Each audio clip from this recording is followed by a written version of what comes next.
Sigueu benvinguts a un nou episodi de Veus de Bellvitge, el vostre espai de referència en salut i benestar, on cada episodi escoltem la veu d'un expert real sobre un tema en salut. Jo sóc en Pau Vencés Luján, farmacèutic de l'Hospital Universitari de Bellvitge, i en aquest episodi parlarem sobre per què i com preparar-se per un viatge internacional des del punt de vista de la salut. A l'acabar, esperem que marxis amb una idea clara i amb recursos i eines que t'ajudaran a preparar-te per aquests viatges independentment de quina sigui la teva situació o context. Per això posarem exemples pràctics i reals i compartirem informació basada en l'evidència que et pot ser molt útil. Si vols donar suport a aquest contingut, la millor manera que pots fer-ho és compartint aquest episodi a alguna persona que creguis que se'n pot beneficiar, així ens ajudaràs a arribar a molta més gent. Per l'altra banda, també t'animem moltíssim a que ens posis un m'agrada o un seguir a qualsevol plataforma que ens estiguis escoltant. Per últim, pots trobar tots els enllaços a tots els recursos, eines i estudis referenciats en aquest episodi a la descripció. I ara sí, anem a per la conversa amb la doctora Cristina Massuet.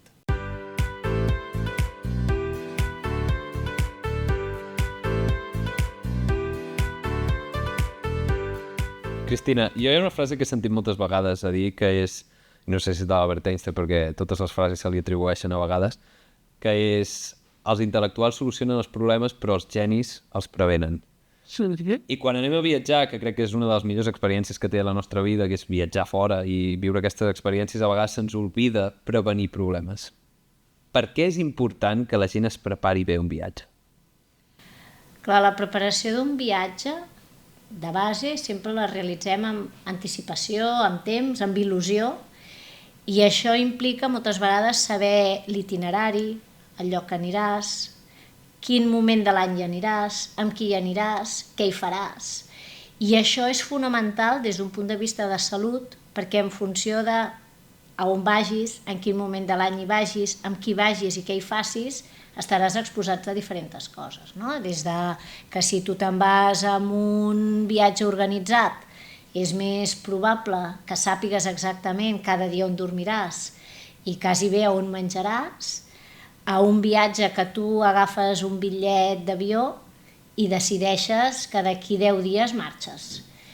Per tant, aquí no hi ha organització possible i la prevenció és molt més difícil de desenvolupar. Per tant, la prevenció és important si es pot programar, si podem anticipar-nos a realment quins són els possibles problemes o exposicions, si tenim previst, per entendre'ns, anar-se'n a Bali, a la Monkey Forest, no? I sabem doncs, que és un bosc que està farcit de monos, doncs hem de saber que allà hi ha cert risc de ràbia, de si ens mossega un mico, i per tant, com ens hi podem anticipar? Doncs prèviament demanant visita a un centre d'atenció al viatger que ens informin d'exactament que si anem a Bali i ja sabem que anirem a la Monkey Forest, doncs quins són els possibles riscos, o enganxant en Bali, no? Dius, doncs si me'n vaig a Bali és possible que me'n vagi a veure els arrossars, no? Patrimoni de Nacions Unides, que aniràs a veure segur algun arrossar.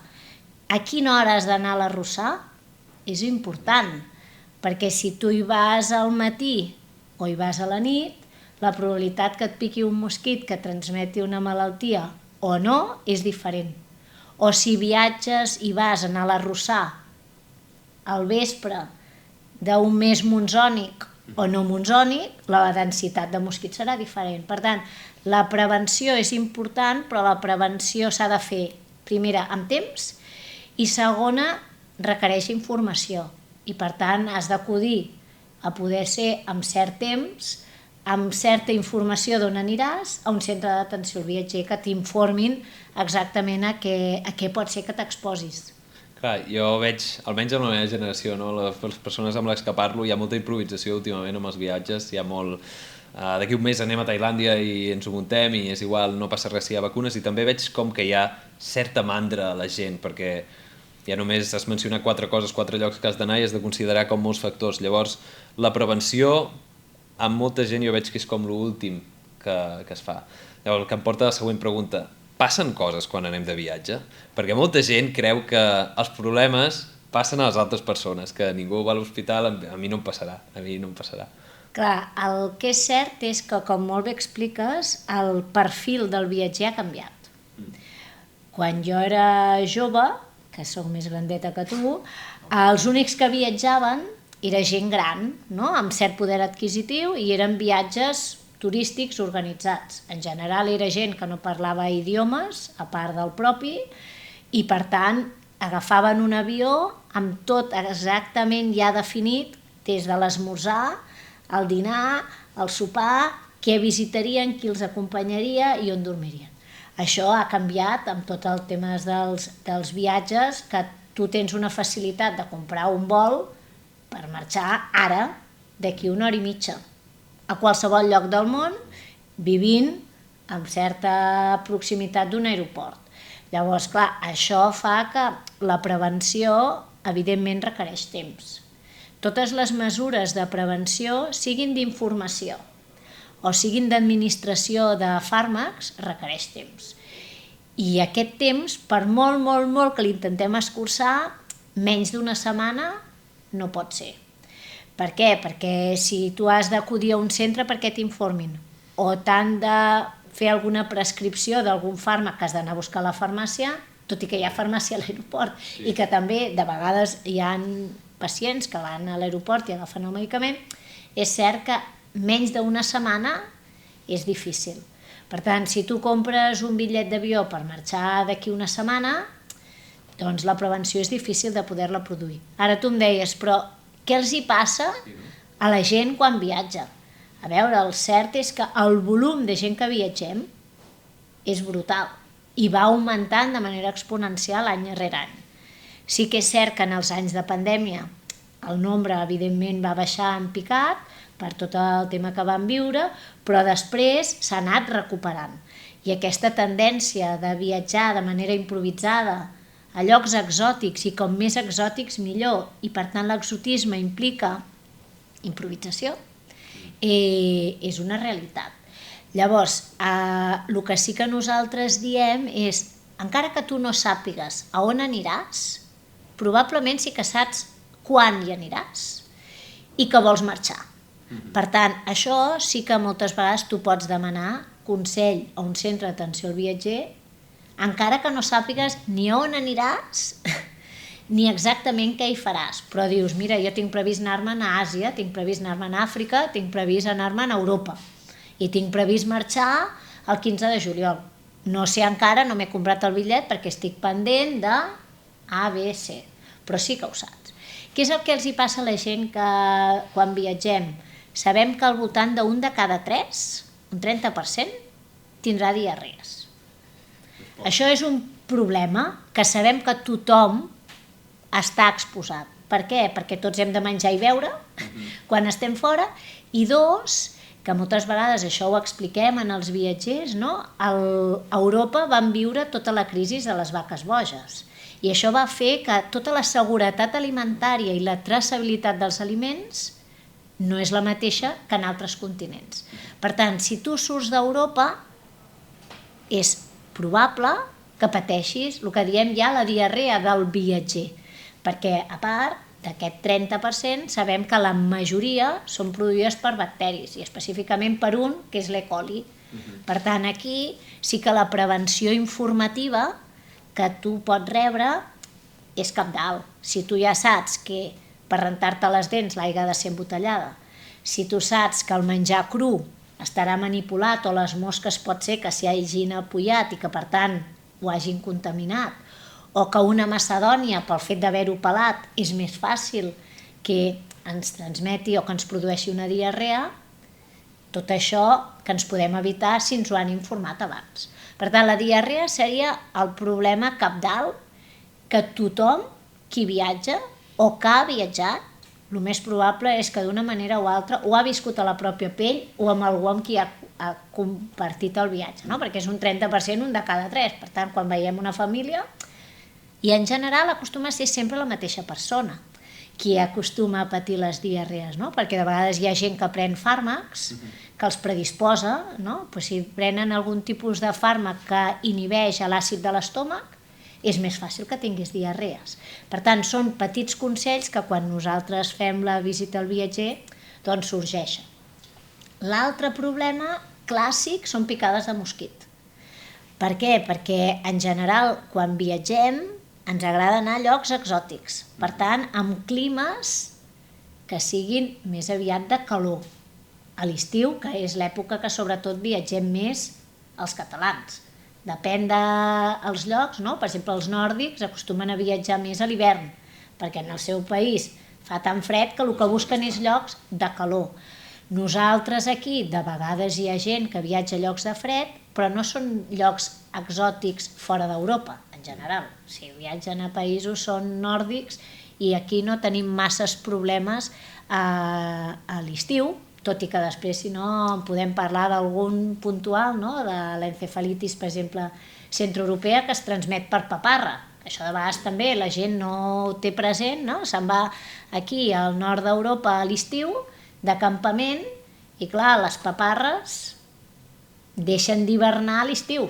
Per tant, totes les malalties transmeses per paparres és més habitual en èpoques estiuenques. Per tant, tot el que serien insectes o artròpods seria el més freqüent que pot ser que estiguem exposats quan anem de viatge. I aquests insectes moltes vegades no transmetran malalties, però de vegades sí. Ara, per exemple, fa 2 mesos estem tenint un brot de dengue molt important a Sud-amèrica.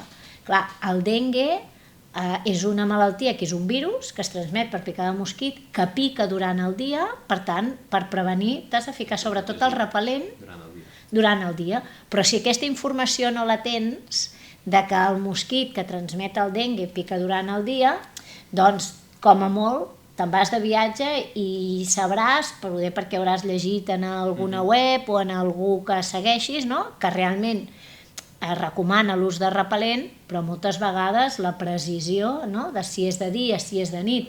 Si al contrari te'n vas a una zona africana, doncs el que més ens preocupa en general és la malària o el paludisme, que també es transmet per picada de mosquit, que en aquest cas, a part del repel·lent, com que pica de nit, addicionalment què diem? Home, doncs important dormir sota tela mosquitera. Per tant, si un entén quines són les malalties a les que podem estar exposats, és el que podem evitar. I evitem també que els pacients hagin d'ingressar, que n'ingressem cada dia o per dengue o per malària quan tornen de viatge. Perquè què passa? Que moltes vegades, i és cert, que durant el viatge el principal problema que tenim és les diarrees. Però quan tornem hi ha malalties que tenen el que diem un període d'incubació, és a dir, des que hem estat exposats, que ens ha picat el mosquit, a que jo em trobo malament, tinc febre, tinc mal de cap, tinc diarrea, tinc altres reaccions de tot el cos o sistèmiques, passen setmanes. Clar, si el viatge és curt i ens pica durant el viatge, el freqüent és quan tornes, em trobo malament, vaig a l'ambulatori i depèn dels símptomes o et donen tractament i has d'estar uns dies de baixa o bé has d'ingressar en un hospital o fins i tot de tercer nivell. I que de vegades són situacions que un no hauria pensat. Jo, per exemple, em ve al cap un noi d'aquí d'Hospitalet que deu fer ja uns anys enrere, abans de la pandèmia, que no va venir-se a visitar i que després ens van contactar des de Tailàndia perquè tenia una malaltia que per nosaltres és molt poc freqüent o rara, que és l'encefalitis japonesa, que es transmet per picada de mosquit. Aquest noi se'n va anar semiprofessional, se'n va anar 3 mesos en una illa de Tailàndia a fer entrenaments que feia al mig dels arrossars a la nit, a córrer perquè era el moment que baixava la temperatura i per tant feia més fresqueta, menys humitat també, i per tant ell sortia a córrer a la nit al mig dels arrossars i clar, el van massacrar de mosquits i el van haver d'ingressar a Bangkok pràcticament durant 4 o 5 setmanes i després amb avió medicalitzat fins a Europa amb uns mesos de rehabilitació, perquè clar, li va quedar una paràlisi d'hemicòs que al seu temps va trigar. Això vol dir que tothom que viatgem a Àsia tindrà? No, però picada sí. I per tant, home, la prevenció és evitar problemes futurs que els tenim i que hi ha mesures que poden evitar-ho. Clar, també hi ha una cosa que em vas comentar el primer dia que vam parlar, que és A vegades aquests factors de risc com que podem evitar, òbviament no podrem evitar que ens piquin tots els mosquits, hi ha insectes, hi ha factors de risc per tot arreu, després parlarem també de diferents paràsits que poden haver. El tema de la diarrea o altres trastorns que són més o menys considerats menors, no fa falta agafar encefalitis, però sí que et poden causar que si tu disposes d'un mes de 30 dies de vacances o els pocs dies de vacances, 4 en els que estàs a Tailàndia, a Senegal, on sigui, els estàs perdent, no? I això crec que és molt important tenir-ho en compte. Per exemple, les diarrees que dèiem, que és el més habitual o el més freqüent, sabem per múltiples estudis que la durada en general és de 5 dies de mitjana. 5 dies. Clar, aquesta durada és més o menys important en funció de la durada del viatge. Clar, si el viatge dura 15 dies i 5 te'l passes enganxat a una tassa del vàter, la resta del viatge no l'acabes de gaudir igual. I si viatges sol té unes connotacions, si viatges en grup en té unes altres. Per tant, clar, sí que és cert que la preparació fa que puguis gaudir molt més el viatge, que minimitzis molt més les probabilitats de que tinguis algun inconvenient a destí, sent conscient que, com molt bé deies tu ara, l'entorn no el podem canviar. És a dir, que els aliments que hi ha allà són els que hi haurà, l'aigua serà la que hi haurà, els mosquits hi haurà els que hi haurà, i plourà o no plourà, i dormirem en un entorn o en un altre en funció del que trobem o el que decidim. També ens trobem amb diferents perfils de pacients o de viatgers, que crec que seria important parlar-ho. Hi ha com potser el pacient que és pacient i porta medicació i té alguna malaltia i se'n va a viatjar a l'estranger, i hi ha, jo què sé, com els meus amics, que són joves i que poden amb tot i que no els hi passarà res, fins i tot alguns crec que el primer que retallen és amb l'assegurança mèdica, que crec que és un tema que també hauríem de parlar. Clar, jo crec que això és important parlar una miqueta, que hi ha perfils de viatgers diferents, moltes vegades va vinculat amb l'edat, i l'edat també implica amb un pressupost diferent. I a l'hora de retallar, part del que retalles, doncs evidentment una part important és la part de salut, perquè ells estan en bon estat de salut quan marxen d'aquí. Per tant, ells el que veuen, o en general el que veu el viatger quan se'n va, són les fotos d'Instagram o les històries que tu pots llegir, de dius, doncs, una platja a Filipines. Però tu no saps si entre una illa i una altra de Filipines, que n'hi ha moltíssimes, si hi ha diferències de salut entre unes i les altres, si en una hi ha risc de malària i l'altra no. Per tant, potser trobes la illa que és més econòmica, és la que hi ha més risc de malalties transmeses per mosquit. Per tant, si tu hi vas a l'estiu, que és l'època de pluges, que per tant és l'època baixa per a aquests països en el qual moltes vegades trobaràs coses de preus més baixos, la teva exposició pot ser que sigui més alta. Per tant, sí que és cert que nosaltres, els viatgers, que en general tornen amb patologies greus o importants, que requereixen tractament o que requereixen estar de baixa o fins i tot ingrés, acostuma a ser la gent jove, sana, que marxa de viatge perquè la seva percepció és que ells estan bé, no necessiten una assistència sanitària. Ans al contrari, evidentment, el pacient que està trasplantat de cor, de ronyó o de fetge, o que té una malaltia immunomediada i està rebent un fàrmac immunosupressor, aquesta persona la prevenció la té molt clara, que ha d'intentar evitar, per sobre de tot, necessitar assistència sanitària a destí, que sap que no està coberta per l'assistència sanitària europea. En canvi, el jove, moltes vegades també ens ho trobem a la consulta, de vegades de gent que ve, que diu, ostres, em serveix la targeta europea per anar-me'n a Tailàndia o per anar-me'n a Uganda o anar-me'n a Brasil? I dius, com el nom indica, és targeta europea. Per tant, et serveix a la Unió Europea. Fora de la Unió Europea has de pensar, si no has tingut mai una apendicitis, si t'enganxen allà, tu estàs en disposició de pagar un servei perquè et transporti fins a Europa o no estàs en disposició?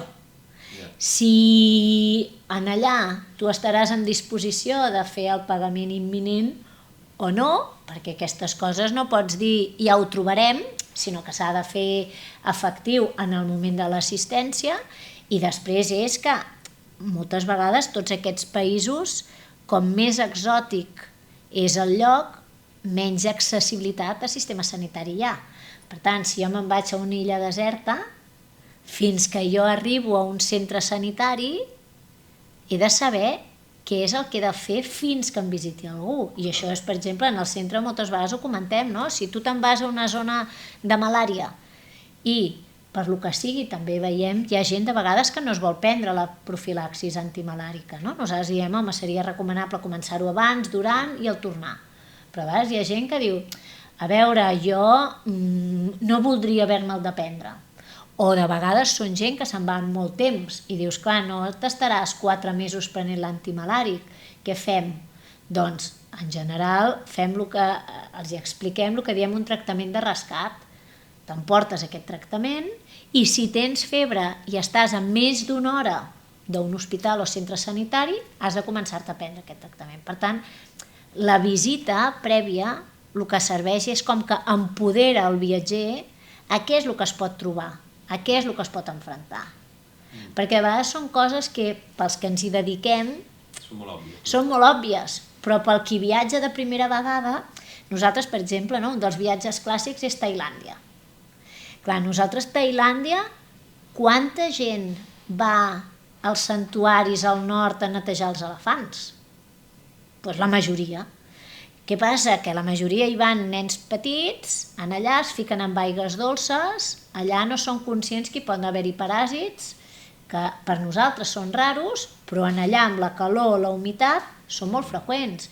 Si t'entra l'esquistosoma a través de la pell, tu no notes res, no tens cap símptoma, el 80% no tenen símptomes, i al cap d'un temps pot ser que tinguis diarrea, pot ser que tinguis un color Coca-Cola de l'orina, o pot ser que no t'ho trobin fins que algun dia et fan una analítica i et diuen vostè s'ha banyat alguna vegada amb una aigua dolça?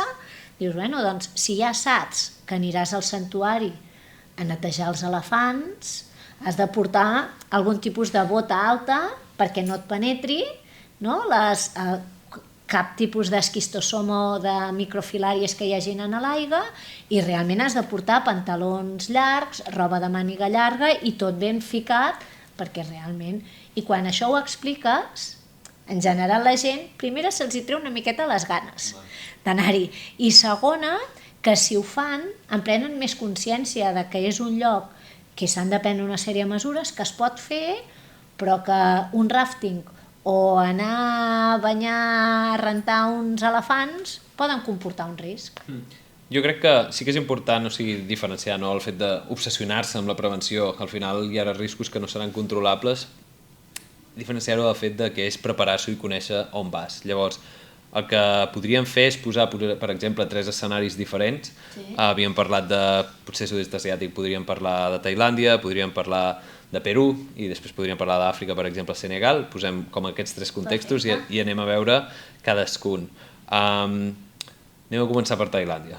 A veure, què hauria de fer una persona? O podríem començar també, abans de començar per Tailàndia, podríem parlar, primer de tot, quins serien com els 3 principis bàsics, molt ràpidament, que ha de seguir una persona per preparar-se abans d'un viatge.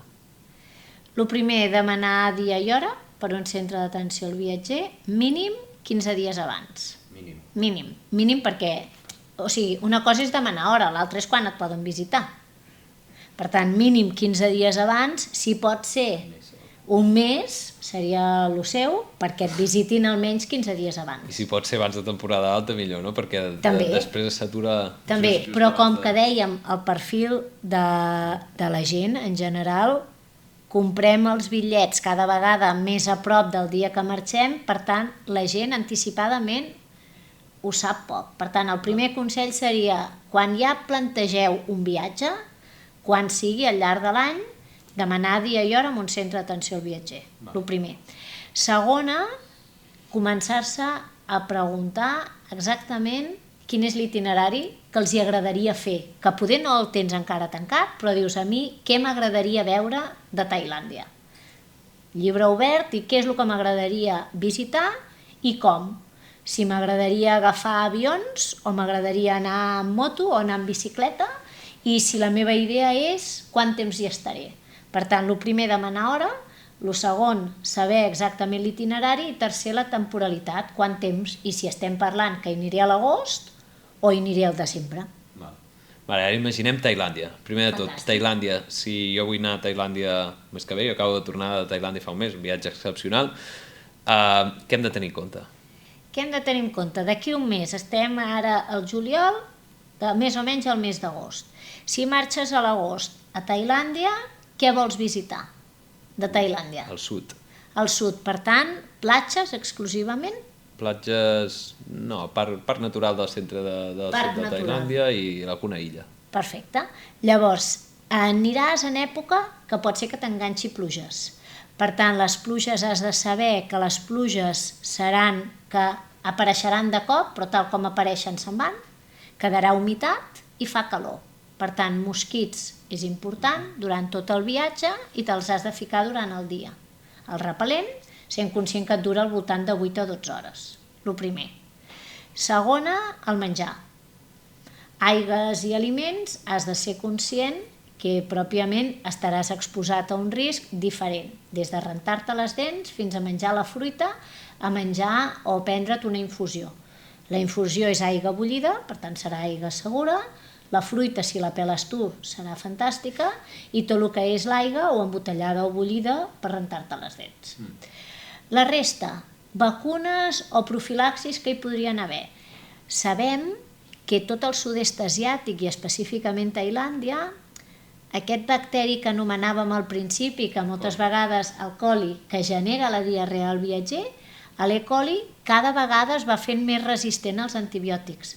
Per tant, el primer és vacunar-te, perquè els antibiòtics cada vegada, si ens esperem a tenir la diarrea i la tracto després, ja arribo tard.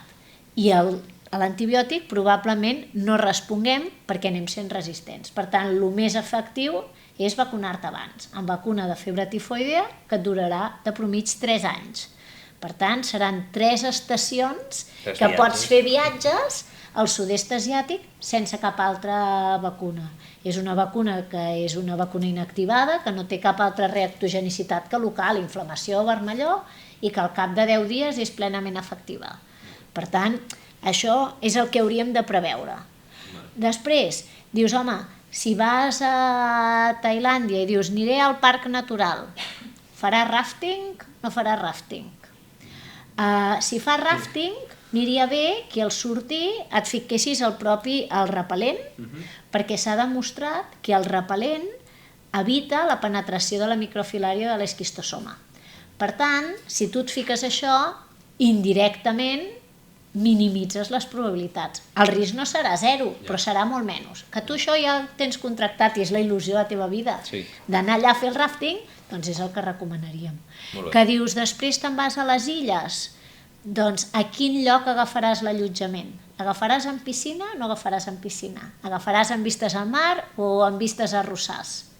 Si és en vistes a arrossars, has de ser conscient que hi ha d'haver tela mosquitera, perquè a la nit hi haurà molts mosquits. Si tu tens una piscina, també, moltes vegades les piscines les omplen amb aigues que depuren o amb aigues que no depuren. Per tant, aquí, la piscina, hem vist casos d'esquistosomiasis de gent que s'ha banyat en piscines a Tailàndia. El mes passat, 3 persones de 4 que van viatjar van enganxar esquistosoma perquè es havien banyat i l'única cosa que coincidien, els 3, que es havien banyat a la piscina de l'hotel que tenien a la villa davant. Per tant, això és raro, però que si et fiques el repel·lent minimitzes. Llavors, més o menys Tailàndia queda clar. Jo com a experiència personal podria afegir que allà la radiació ultraviolada és bastant més intensa probablement que la que aquí, no sé si és més o menys.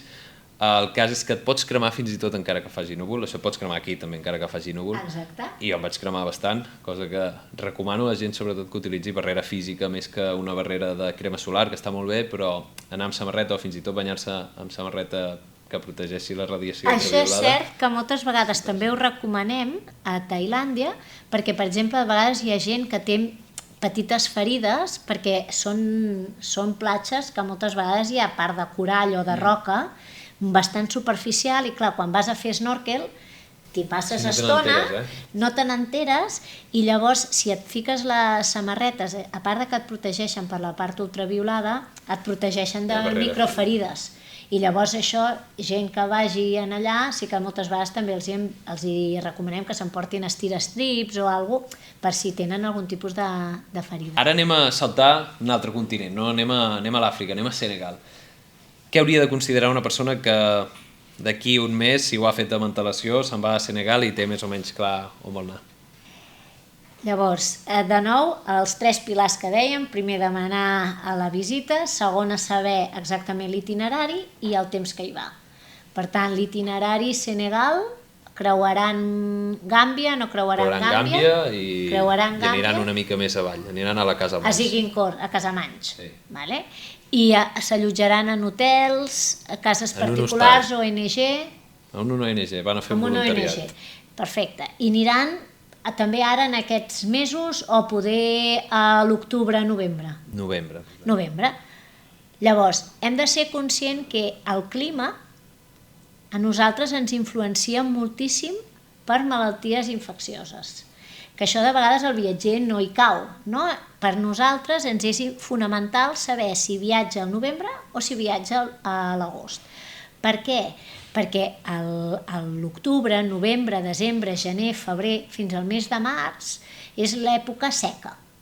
Què vol dir? Que totes aquelles malalties que es transmeten per gotes, és a dir, que són per aire però que són partícules relativament grosses, es poden transmetre perquè es mantenen en suspensió molta més estona. Per tant, risc de meningitis, sabem que Senegal és 100 vegades superior al risc a que si estem a Europa. I això augmenta el risc si viatgem a l'època d'hivern nostra, d'octubre a març, i 2, si estem en contacte amb els possibles portadors. La meningitis és una malaltia que, com indica el nom, és una inflamació de la meninge, però que qui ho pot transmetre sobretot són els nens petits o lactants i sobretot els adolescents. El que l'adolescència ara l'anem allargant tant que diem quasi bé fins als universitaris. Per tant, parlem entre els 12 anys i els 25, si entrem en contacte amb gent d'aquestes edats i dormim o pernoctem o estem moltes hores en un espai tancat, poc ventilat amb aquesta gent, que és portadora, és relativament fàcil que nosaltres com a viatgers estiguem en contacte. Per tant, una persona que se'n va de viatge a Senegal al novembre, el tema de la meningitis és cabdal, parlar-ne, explicar-li, saber exactament si sap quines activitats faran dins de l'ONG, quines edats seran la gent amb la que faran l'ONG, perquè això en general, quan un s'organitza un viatge ho sap, no? Si estaràs en una escola amb nens de 5 anyets o si te'n vas amb un projecte de dones amb problemes d'exclusió social a les afores de Dakar. Això en general la gent ho sap. I després l'altre tema fonamental a Senegal en concret, perquè t'ho poden arribar a exigir a demostrar que estàs vacunat, és la vacuna de la febre groga. La febre groga és una malaltia que també és un virus que es transmet per picada de mosquit que pica durant el dia. I en aquest cas sí que és la vacuna que tenim a nivell mundial de qualsevol tema que és la més efectiva que tenim. Sabem que és 98% eficaç i que un cop està posada dura tota la vida.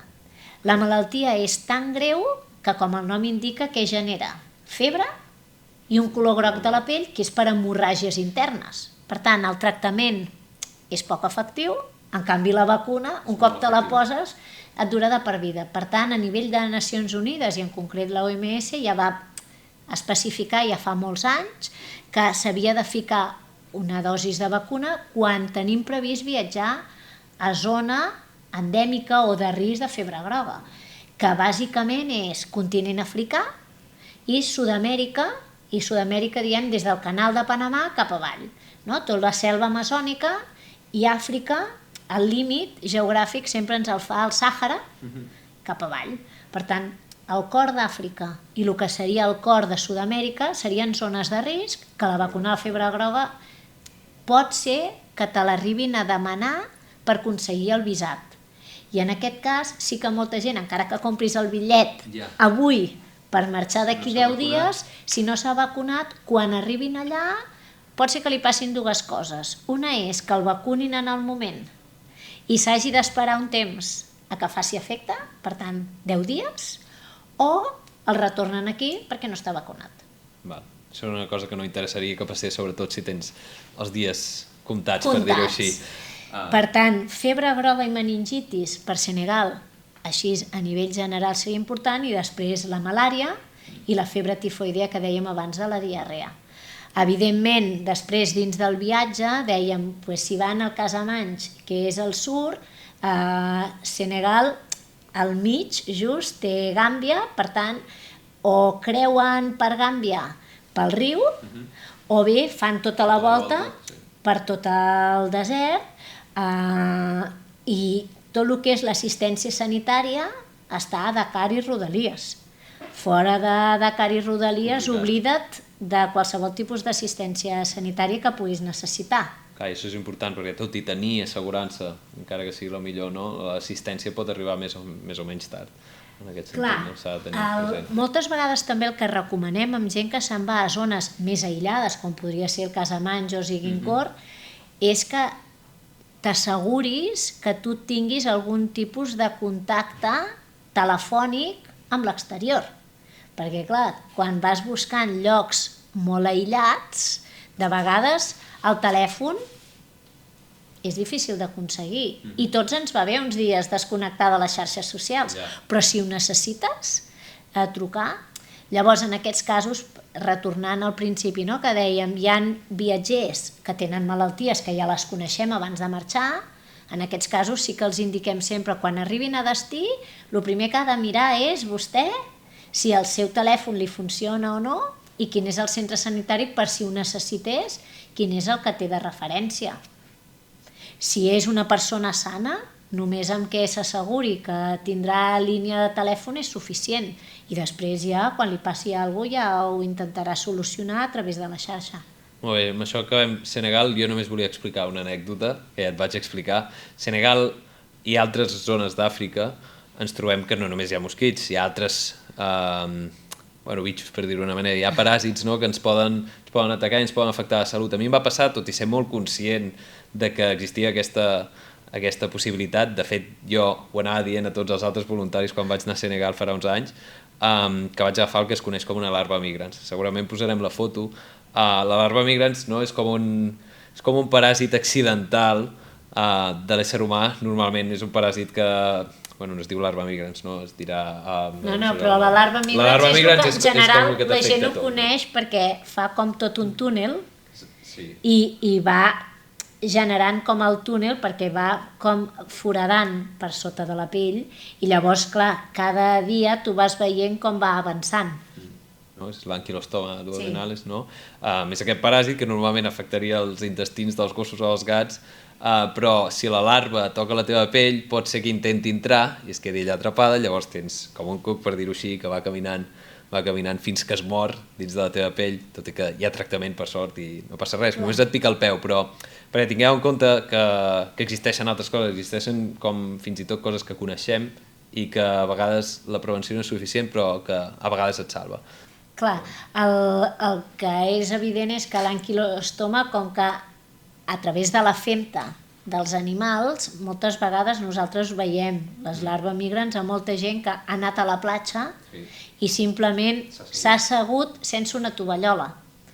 Llavors, clar, si tu deposites el teu gluti, el cul a la sorra i els peus nus a sobre de la sorra, si no hi ha hagut cap gos, cap problema, però moltes vegades veus a les platges en aquests països, veus gossos que estan per allà, si han defecat i tenen el paràsit, doncs si tu tens alguna petita ferida és relativament fàcil que entri, i després, com molt bé deies, té tractament i es pot treure, però el fàstic no te'l treu ningú. És a dir, el fet que tu vagis veient com va avançant, doncs realment a ningú t'agrada després d'haver tornat de viatge. A mi em feia certa gràcia, perquè també és com... Anava jo a predicar, aneu de vigilar, no aneu descalços, us heu de protegir, us heu de rentar les mans i tot això, després per boca sense que pringues. Però bueno, ara ja podem acabar ja l'últim escenari, que és Perú, no? Imaginem que vaig a Perú i a més que vull pujar a certa alçada. Què hauria de tenir en compte, ràpidament? Ràpidament, tornem una miqueta amb les tres coses, no? Primer demanar hora, després itinerari i després quina època de l'any?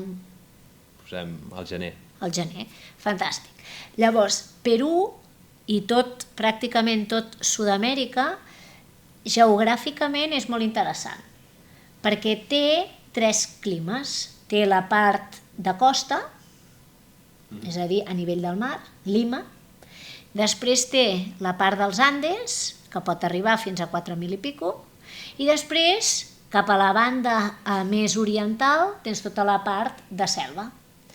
Per tant, dins de Perú és important saber, deies, no?, que pujaries alt.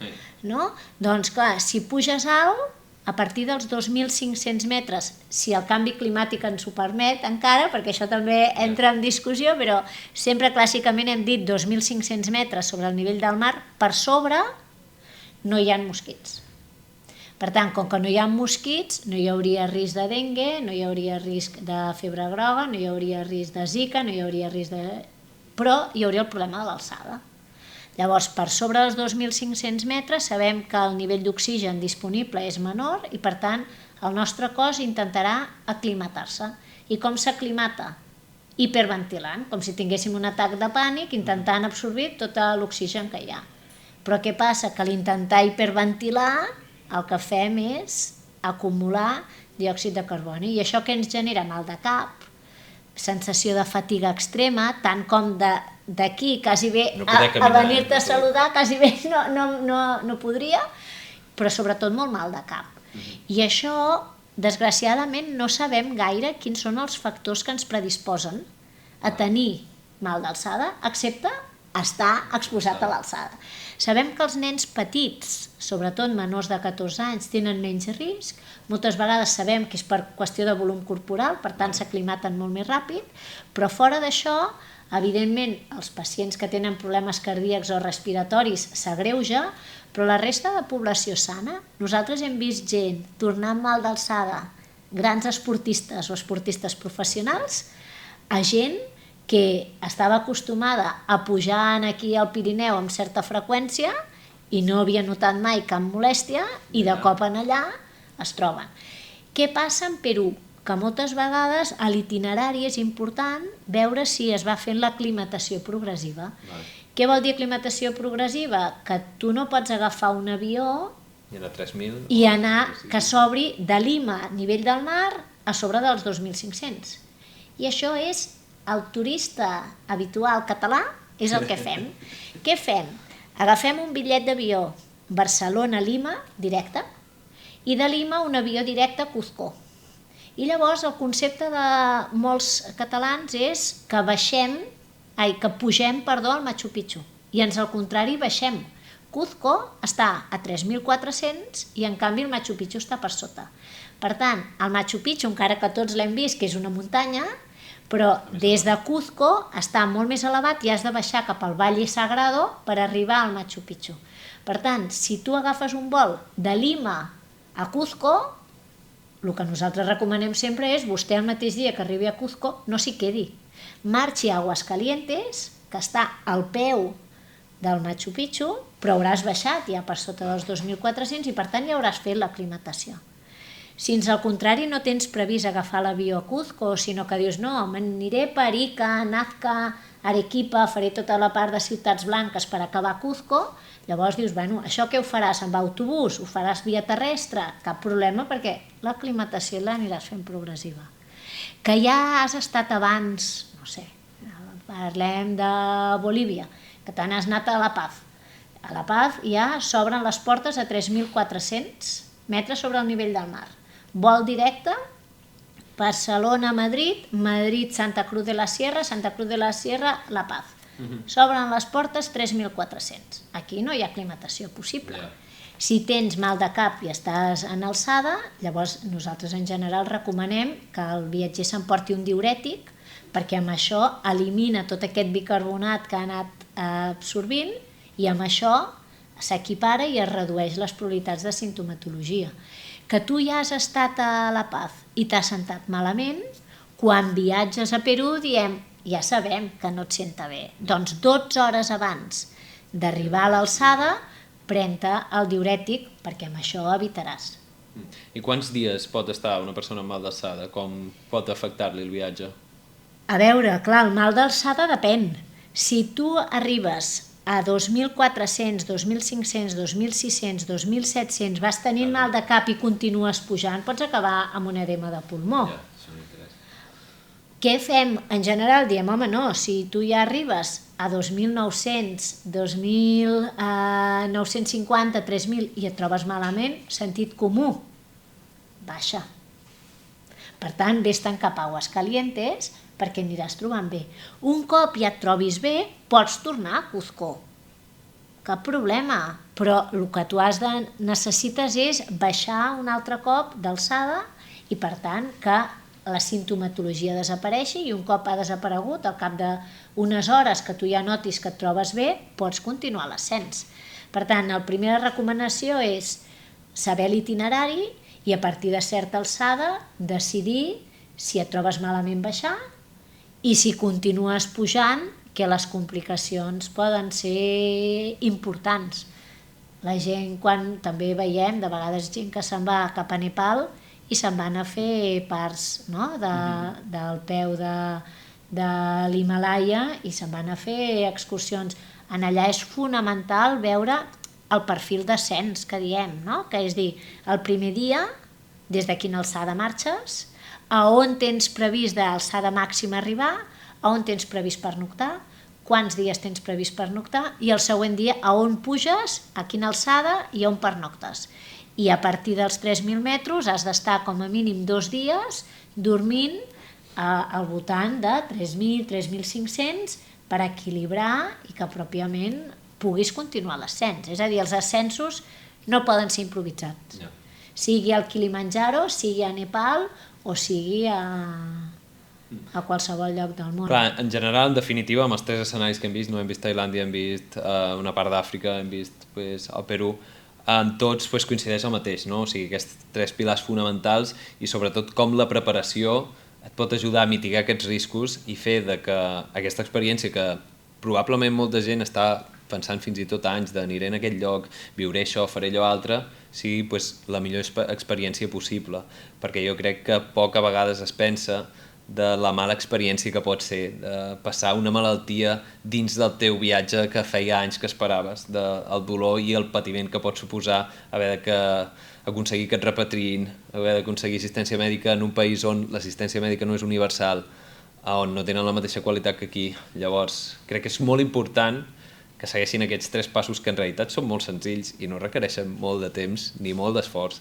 És demanar visita a un professional, planificar bé el viatge i portar tot el que faci falta. Sí, jo crec que l'única cosa que afegiria és que a la maleta el primer que haurien de posar-hi és la prevenció, perquè això realment és el que els permetrà alliberar-se i gaudir del viatge, no haver d'estar pendent de possibles coses que puguin passar, sinó que si ja ho has previst abans, tot això ja et sents alliberat i pots gaudir amb plenitud d'allò del que vulguis conèixer o gaudir. Sí, fins i tot si vas preparat i saps què et pot passar, encara que t'acabi passant, sabràs com actuar, com respondre en una situació d'emergència, què fer, i probablement la situació es quedarà en una cosa petita. En canvi, si no vas preparat, si vas a lo loco, que es diu, un viatge que compres el bitllet demà, no t'has vacunat, o et vacunes i no has agafat immunitat, o no portes la profilaxis i no la fas, després és quan potser venen més els problemes. Clar, no sé si podríem dir que és afegir prevenció o afegir consciència als viatges. Prevenció i consciència, sí. Sí. Llavors, ja una última pregunta és la farmaciola. Què he de portar? Què he d'agafar jo que me'n vaig a qualsevol lloc en general i després suposo que dependrà també del context. Clar, d'acord amb el que hem comentat fins ara, el primer és la medicació que tu prenguis habitualment, doncs aquesta és la que t'has d'emportar. Si tens alguna malaltia crònica, sí que en general recomanem que t'emportis la medicació una part amb tu a dalt la cabina i l'altra baix a bodega, per si s'extravia l'equipatge, perquè pugui ser. Fora del tractament crònic, el que recomanem és algo per les diarrees i algo pels mosquits, el repel·lent. Si hi ha algun tipus també de pomada per evitar reaccions de les picades, no? Doncs això també, alguna antihistamínica moltes vegades va bé. I després, en principi, no recomanem massa cosa més. És a dir, la farmaciola ha de ser el tractament habitual, que prenguis si és que en prens, un analgèsic antitèrmic, que sempre va bé, algun tractament per les diarrees, de rehidratació oral, i després algú per als mosquits, tant per evitar-los com si ja ens han picat una miqueta perquè sigui menys molest, no? La sensació de prurit o de picor.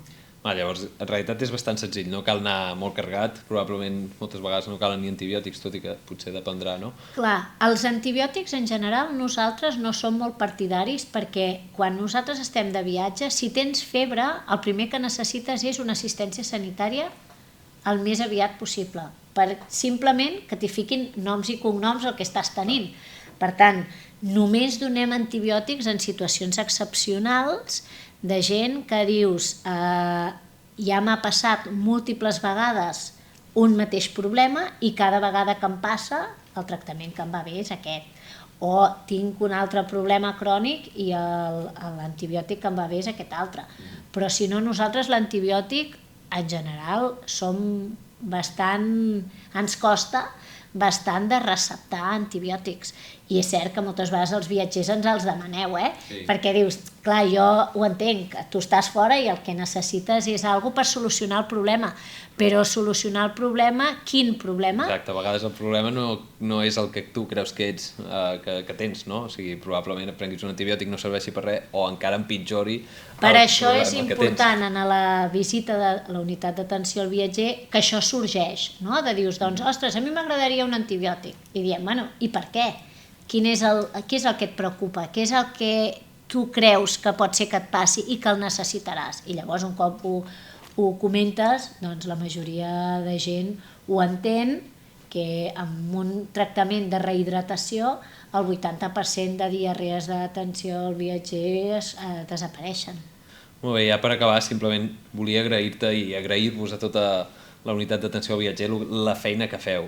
Jo crec que prevenir sempre és molt millor que curar, sempre, encara que ens faci mandra, encara que la prevenció no sigui tan atractiva com la cura, perquè sempre he pensat que no, el metge que cura, que opera el que sigui, salva la vida, és com l'heroi. En canvi, la persona que ha previngut incomptables morts, aquesta persona no se'n recorda ningú. Poca gent se'n recorda de qui va ser el que va inventar el cinturó de seguretat, però probablement és un dels instruments que salva més vides. Llavors, sí que és molt important la feina que feu i sí que s'ha de valorar molt la prevenció, perquè jo crec que prevenir és molt millor que curar. Així que moltes gràcies per la feina que feu. Si mai viatgeu, confieu en un professional que us ajudarà molt i que farà que el vostre viatge sigui molt i molt millor, o almenys molt segur, i que no passin coses inesperades, que després és quan tots plorem i tots, ai, si m'hagués posat el casco, ai, si m'hagués vacunat, ai, si hagués pagat l'assegurança. Llavors tots estem tristos i no volem estar tristos. La idea és gaudir del viatge i, per tant, això sempre les unitats d'atenció al viatger acompanyem el viatger i empoderem el viatger perquè pugui gaudir en plenitud de la il·lusió, moltes vegades, d'un viatge planificat. Pues molt bé, moltes gràcies. A vosaltres. Moltes gràcies per haver escoltat aquest episodi tot sobre salut internacional. Recorda que si vols donar suport a aquest contingut, la millor manera que pots fer-ho és compartint aquest episodi en alguna persona que creguis que se'n pot beneficiar. Així ens ajudaràs a arribar a moltes més persones. Per l'altra banda, també recorda que t'agraïm moltíssim que ens posis un m'agrada o un seguir, sigui quina sigui la plataforma que ens estiguis escoltant. Recorda, pots trobar tots els recursos, eines i estudis referenciats en aquest episodi en la descripció. I per últim, però no menys important, moltes gràcies pel teu interès en la teva salut.